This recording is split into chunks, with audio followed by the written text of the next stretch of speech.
চিলির সান্তিয়াগোতে ফুটে উঠল আফ্রিকার নতুন ইতিহাস। আর্জেন্টিনাকে ২-০ গোলে হারিয়ে প্রথমবার ফিফা অনূর্ধ্ব-২০ বিশ্বকাপের শিরোপা জিতে নিল মরক্কো। ম্যাচের নায়ক ছিলেন ইয়াসির জাবিরি।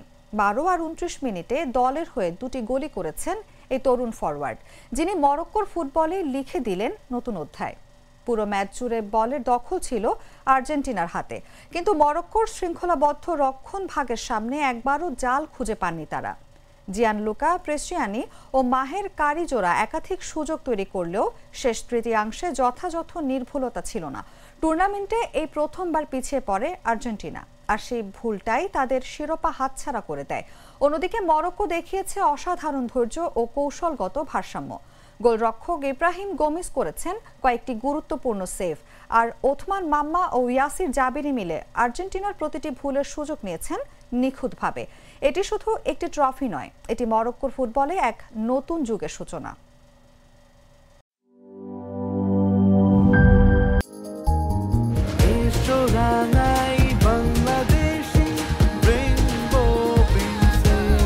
রেইনবো পেইন্টস, ছড়াও জীবনের রং।